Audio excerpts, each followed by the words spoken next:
Bienvenue sur notre chaîne YouTube, le meilleur de l'actualité africaine et internationale.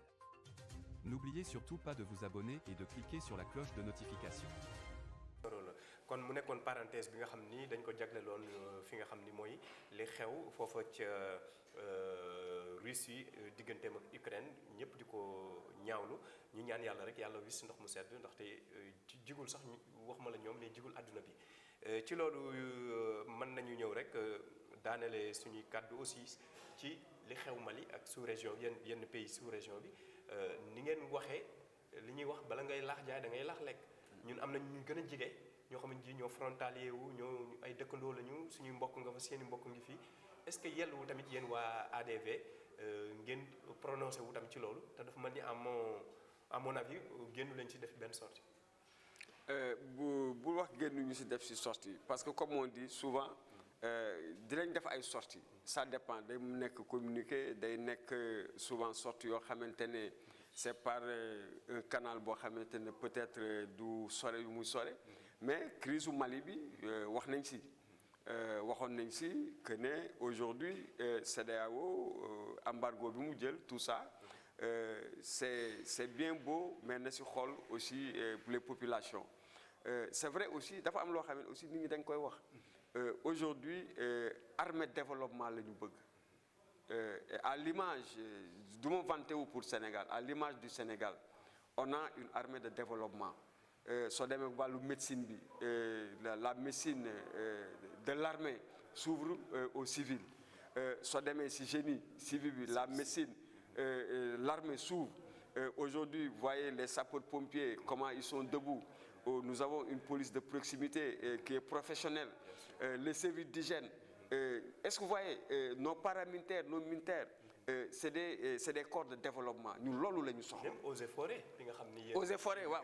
voilà eaux et forêts. ñu ngi liggéey bu am solo mais loolu la ñu soxla ci suñu réew yi mais soxlawuñu ku xëy jël arme ñëw fekk ku kii nga génne ko ci palais bi ne man damay sol tenue may soxlawuñ ko parce que tout le monde est militaire mais aujourd'hui li am Sénégal l'armée de développement. Proximité, les services de l'armée accessibles aux civils, les conseils, vous voyez les militaires, ils sont vraiment conviviaux, c'est des gens qui ils s'inquiètent pour la paix des civils. loolu la ñu soxla mais soxlawuñu ku xëy suba ñëpp nekk ci jàmm nga xëy suba rek ne benn colonel ka xëy naa def nii non yooyu c'est fini dañ ko war a arrêter mais suñu demee nag bay instrumentaliser suñu jeunes yi naan leen jug leen jàppale leen kii way non c'est pas parce que li ñuy wax nii yëpp jeunesse bi Mali jeunesse u Mali c'est une jeunesse très respectueuse moi je les appelle à la raison ñu xam ne des fois on les organise autour des trucs yoo xamante ne il faut du recul pour ñu comprendre ko et ça c'est valable pour toute la jeunesse africaine de la sous-région qu'on respecte les militaires qu'on leur donne gëdd bi ñu am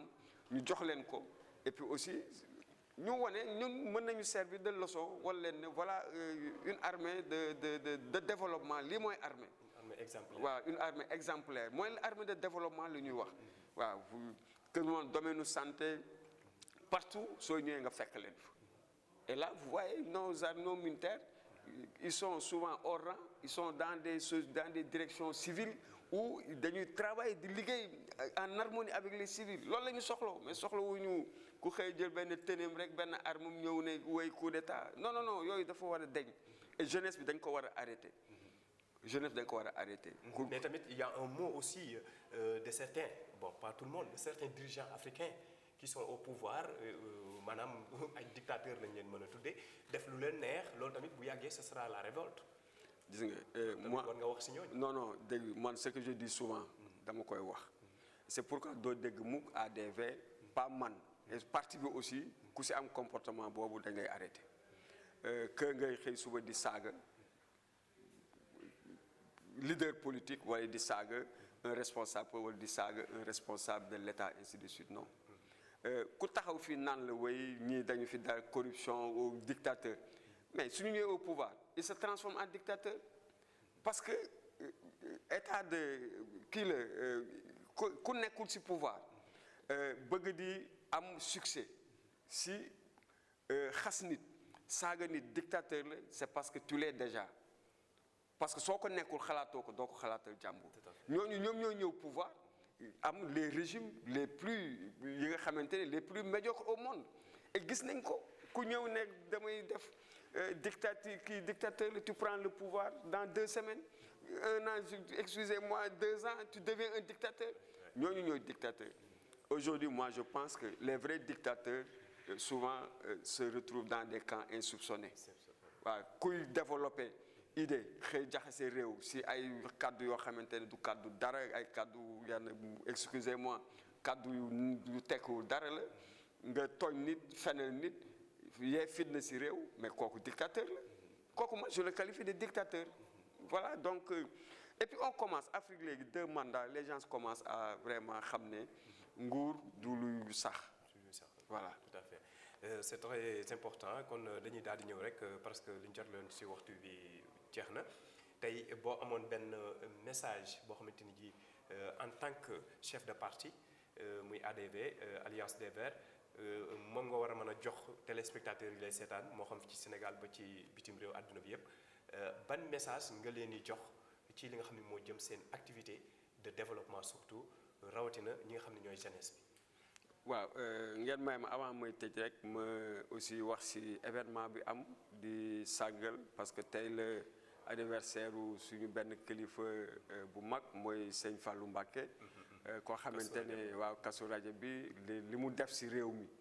ci wàllu pouvoir Senghor parce que Sëñ Fallou bokk na ci nga xamante ne Sénégal su nekkee pouvoir bu stable ba léegi am na ci wàll maa ngi ñaan yàlla mu yokk leeram et puis voilà mu yëkkati leeram ba aussi leeram des ci loxoy njabootam Touba di sàggal aussi waa Touba yëpp ci bés bu tedd bi bésu Sëñ Fallou li may wax rek man aussi Sénégal yi yëpp ngeen xam ne réew mi ñoo ko bokk yeeg fitna jaru ko ku yàlla ne moom demee di nga yor nguur allah kulli ali dina ko teg sa loxo bu ci kenn ñaaw ñëpp nañu xam ne réew mi ñoo ko bokk ku ne nag am nga sa volet politique bi nga xamante ne sa gis-gis bokk la gis-gisu keneen su loolu weesoo mooy les Sénégalais ñu ngi leen di ñaan élection ñu ngi ñëw législative ñu ngi ñëw ñu ngi leen di ñaan tàll seen loxo suñu programme ngeen déglu ñu xool li ñu leen di bëgg proposer xam ne bés boo leen ñu yóbbu assemblée ñu majoritaire fa dinañ leen liggéeyal askan bi liggéeyal aussi génération à futur lépp teg ko ci la vision de l'écologie politique bi nga xamante ne vraiment emploi vert moom la ñu prôner le développement durable le bien-être pour du Sénégalais et de tout le monde et puis aussi di ñaanal ñëpp jàmm di leen wax ne tey vraiment kontaan nañu trop di wax ak suñu di ñëw di waxtaan ak yéen. ci loolu êtes-vous candidat pour les prochaines élections législatives? Mon parti va participer aux élections. Bon, maintenant, on est en train de discuter avec beaucoup de partenaires pour xool naka la ñuy demee ak ban liste la ñuy demee mais daal yaakaar naa ne ADV incha allah dinañ bokk ci élection yi maintenant naka la ñuy demee ak ban liste la ñuy demee nu liste bi di taxawee kooku ci kanam dinañ ko xoolaat mais daal bu neexee yàlla yaakaar naa ne daal Sénégal yi prochaine législature buy am dinañ am groupe parlementaire écolo loolu dafa nekk li nga xamante moom la ñuy xeex waaw groupe parlementaire écolo incha allah moom la ñu bëgg 2022 mu dugg assemblée. incha allah voilà mbokki téléspectateurs yi nga xam ni ñoo ñu doon seetaan tey ci seen numéro émission l'essentiel tey nag ñu ngi dalaloon ki nga xam ni mooy docteur Mamadou Habibou Diagne nekk